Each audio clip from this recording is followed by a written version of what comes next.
moment, I thought we would look at dark reds, alizarans, and perylines and see if I can show you the difference in these, because it's very confusing actually, because there are a lot of alizarin crimsons out there, and they're different formulations by different companies.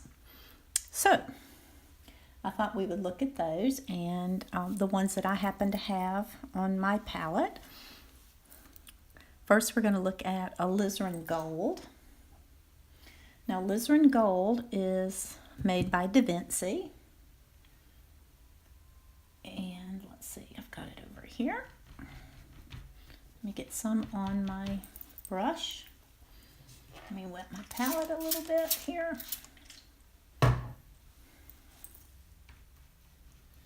Now, Da Vinci makes several alizarins. Alizarin gold is a gorgeous, gorgeous brown red. And this is a color I find that I use fairly often.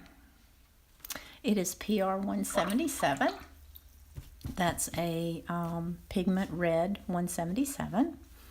Now, my very favorite red is a color I found recently, and it actually is made by Lucas. And the reason I love this color so much is I love this pigment. It's PR 264. Sminky makes a beautiful red in this pigment also.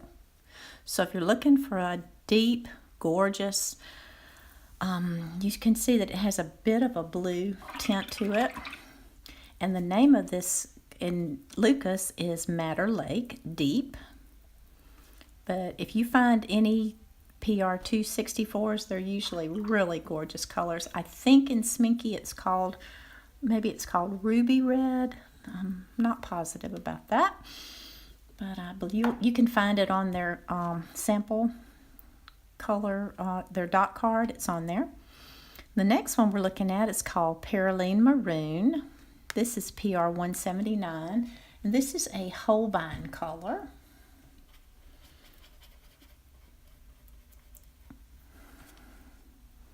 And many companies also make this beautiful, beautiful pigment. Daniel Smith has one. I believe Winsor Newton has one. I'm putting it on a little thick because it does tend to dry a little bit light. That is a beautiful pigment. Now, the granulation you're seeing here is from this paper. This is a Strathmore visual journal with watercolor, with 140-pound watercolor paper. I use this for all my samples, and I use this for journaling and practicing on. It's a wonderful little book. I may as well just show it to you. It has a brown cover. And there are many different Strathmores, so be sure you get the one that's the watercolor that's 140 pound, because they also make a 90 pound. Now the next color is called Brown Madder, and this is a color by Turner. I am drawn to these dark reds and browny reds because of painting Italy and the colors of Italy, and I just find that they're absolutely beautiful. And you can see this is very close to, it's a PR 175, and it's very close to the Perylene Maroon. And Turner's very inexpensive watercolors. They're not my favorite, but they certainly are adequate. This is the other Da Vinci alizarin crimson, and this one is PV19, which is usually a magenta pigment. And you can see it's very pink, but it also can darken up. It's a very pretty pigment if you don't want it as dark of a red. The next color is Alizarin Crimson Deep by Sennelier. And this pigment also is very brown, but I like this pigment as well. But it's a very brown alizarin crimson, so if you order that, don't be surprised that it's more on the brown side rather than being more on the pink side. And And I included Daniel Smith's Quinacridone Burnt Scarlet just because it's such a popular color. And it is a dark orange, but it's really a red pigment. It's PR 206, but most people consider it a dark burnt orange color. Or at least that's what I consider it. I added another orange, a true orange pigment by M. Graham called Quinacridone Rust, just because it's a dark reddy brown. So you can see what that looks like in comparison. It's much more orange. This is really a good substitute for burnt sienna. It also makes nice grays. And I put this one in just because I thought you might find this interesting. If you don't know about Dr. P.H. Martin Hydrus, they are liquid watercolors and they come in these little droppers. And I really, I reviewed these, but I honestly do not use these much. This is their Indian Red, and even though it's PR 179, you can see it's extremely opaque.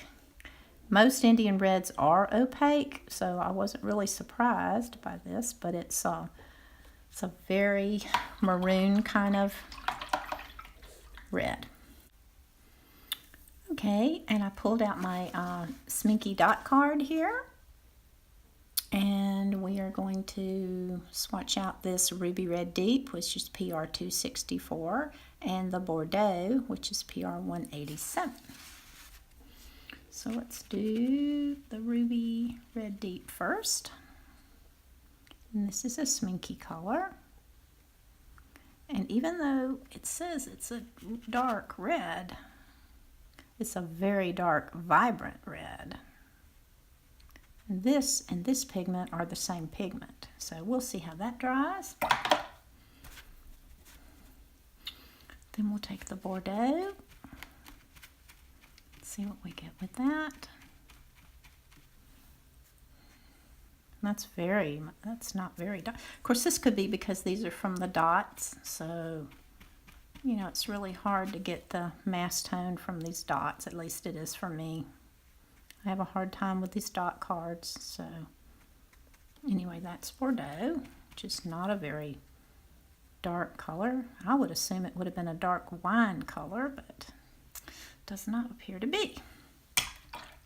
And the last one is from this little Da Vinci sampler, and it is this, which is called Red Rose Deep. We'll see what that looks like. See if we can load that up as much as possible. And oh my goodness, hang on a second, that's really pink. Let me see. It is. It's really pink. So that's really not a dark red at all. Even though it looks dark on the in the tray, that is not a dark red. So interesting. It's a dark pink.